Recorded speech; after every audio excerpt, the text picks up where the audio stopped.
নারীর জন্য জান্নাতে যাওয়া খুব সহজ। তার এক পা, নারীর এক পা জান্নাতে এমনি ঢুকে আছে। আর কিছু কাজ করলে, 4টা কাজ করলে বাকি পাটাও জান্নাতে ঢুকাই দিবে কে?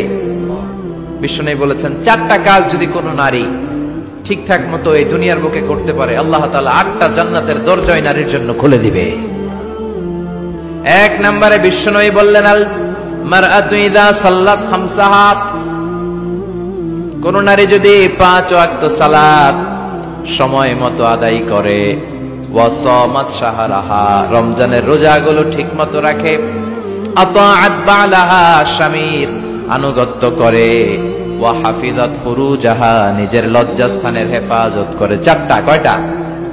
5 ওয়াক্ত সালাত, রমাদানের রোজা, স্বামীর আনুগত্য। এখন এটা উঠে গেছে সমাজে। কে কার উপর ডমিনেটিং করবে এই নিয়ে গুতাগুতি আছে না নাই? কে বড় হবে, কে মশারি টাঙ্গাবে রাত্রে, কিলাকিলি আছে না নাই? হাজবেন্ড কে তুই টাঙ্গা, স্ত্রী কে আমনে টাঙ্গান, আছে না নাই? আনুগত্য নাই, ছোট্ট খাট্ট বিষয় নিয়ে কিলাকিলি। এজন্যই ফ্যামিলির মধ্যে শান্তি নাই। আমার বোনেরা, এই হাজবেন্ড আপনার হীরার টুকরা, এটা আপনার জান্নাত। বিশ্বনবী বলেছেন, আল্লাহ ছাড়া কারো পায়ের সামনে যদি সিজদা দেওয়া জায়েজ হতো, সবগুলো নারীকে বলতাম স্বামীর পায়ে সিজদায় লুটিয়ে পড়ো। আল্লাহ ছাড়া যেহেতু কারোর সামনে সিজদা দেয়া যায় না, তাই আমি এটা বলি না। যদি জায়েজ হতো, সব নারীকে বলতাম স্বামীর পায়ে লুটিয়ে পড়ো, স্বামী তোমার জান্নাত।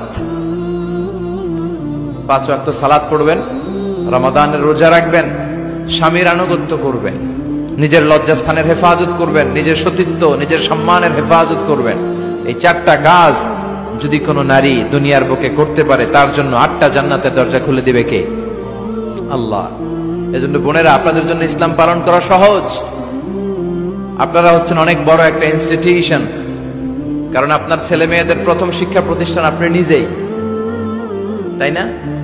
যারা সিলেটের ছেলে পেরে, এরা সিলেটি ভাষা পারে কেমনে? এর মার কাছ থেকে শিখে। ঢাকায় পোলা পান্ডা ঢাকায় কয় কেমতে? ঢাকার মায়ের কাছে শিখে।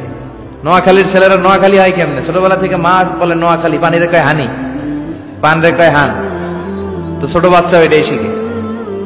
আমেরিকান ছোট ছোট বাচ্চা ইংরেজি পারে কেমনে? ওর মা থেকে শিখে। তাহলে মা প্রথম শিক্ষা প্রতিষ্ঠান নয়? মা হচ্ছে the first institution for every child. পৃথিবীর সব মানব শিশুর জন্য মা হচ্ছে প্রথম শিক্ষা প্রতিষ্ঠান। এজন্য আমি বলি, বাপ ভালো তার বেটা ভালো তাই, মা ভালো তার ঝি, গাই ভালো তার দুধ ভালো রে, দুধ ভালো তার ঘি। বাপ যদি ভালো তো বেটা ভালো, মা ভালো তো ঝি ভালো, দুধ গাই ভালো তো দুধ ভালো, দুধ ভালো তো ঘি ভালো, তাই না? এই নারীদের পেট হচ্ছে খনি, তেলের খনি, গ্যাসের খনি, স্বর্ণের খনির চেয়ে আমি বলি এটা দামি খনি। এই নারী যদি হেজাব মেনটেন করে, কোরআন পড়ে, সুন্নাহ পড়ে, তাহলে এই নারীর পেট থেকে বড় বড় আল্লাহওয়ালা বেরোবে, দেশপ্রেমিক লোক বেরোবে, ভদ্র, সালেহ, শহীদ, নবী, সিদ্দিক এরা বেরিয়েছে, ঠিক কিনা?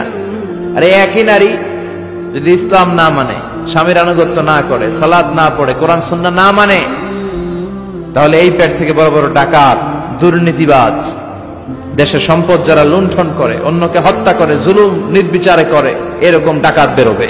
আবার বিশ্বনবী নারীদেরকে অনেক বিষয়ে সতর্ক করেছেন যে খবরদার এগুলো করো না। নারীদেরকে টাইট ফিটিং জামা পরতে নিষেধ করেছেন। আল কাসিয়াত, আল আরিয়াত, আল মাইলাত, আল মুমিলাত। কিছু কিছু বোনেরা এমন টাইট বোরকা পরে, তার দেহের সব উঁচু নিচু ভাঁজ টের পাওয়া যায়, পুরুষরা আরো বেশি আকৃষ্ট হয়। এই বোনদের ব্যাপারে আমি বলি, বিশ্বনবী বলেছেন, লা ইয়াদখুলনাল জান্নাতা ওয়া লা ইয়াজিদনা রিহাহা, তারা জান্নাতে তো ঢুকবেই না, জান্নাতের ঘ্রাণও এদের নাকে লাগবে না। এখান থেকে জান্নাতে পৌঁছতে আরো 500 বছরের রাস্তা, এত দূরে থাকতেই জান্নাতের ঘ্রাণ আপনার নাকে এসে ধাক্কা দিবে। তারপর ওই নারীরা জান্নাতে ঢুকতে পারবে না। টাইট ফিটিং জামা আছে না নাই? এখন বোরকার মধ্যে অনেক ডিজাইন, ইদানিং এদিকে কিছু ডিজাইন করে পরে, এদিকে করো না, এদিকে করো না, এদিকে করো না, 4টা গম্বুজ বানায় এই জায়গায়, আছে না নাই? এগুলো করে, তো এগুলো করলে তার পর্দার চেয়ে তার সৌন্দর্যের প্রকাশ আরো বেশি হয়ে যায়। এরপরে বিশ্বনবী নিষেধ করেছেন, ঝাঁঝালো পারফিউম দিয়ে বেরোতে নিষেধ করেছেন। আমার বোনেরা, নিজেদেরকে ক্লিন রাখবেন, পরিচ্ছন্ন রাখবেন অলওয়েজ। আপনি গায়ে ডিওডোরেন্ট, দুর্গন্ধনাশক পারফিউম দিতে পারেন, তবে সেটা জামার ভেতরে, বাইরে যেন প্রকাশ না পায়। অনেক মহিলা সেজে গুজে বোরকাটা পরে বোরকার উপরে মারে 2টা, আছে না নাই? এই ঝাঁঝালো গন্ধ আশেপাশে যতগুলো পুরুষের নাকে যাবে আপনার প্রতি আকৃষ্ট হবে। বিশ্বনবী নারীদেরকে জানিয়াদের সাথে তুলনা করেছেন, বলেছেন এরা জিনাকারী, এরা পর্দাওয়ালী নয়, এরা বোরকা পরে বেরোলেও লাভ হবে না, এরা জিনাকারিনী। কারণ এরা এদের গায়ের ঝাঁঝালো পারফিউম সুগন্ধ দিয়ে পরপুরুষকে আকৃষ্ট করার চেষ্টা করেছে। এটা করবেন না।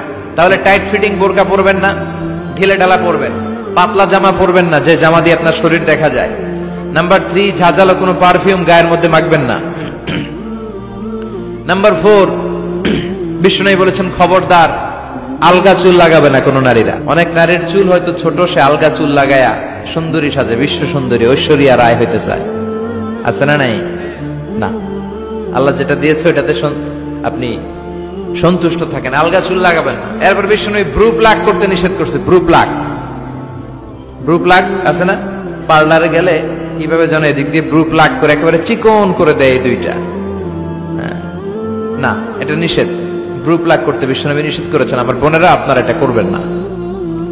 এরপরে বিশ্বনবী নিষেধ করেছেন তোমরা একে অপরকে লাআনত দিবে না।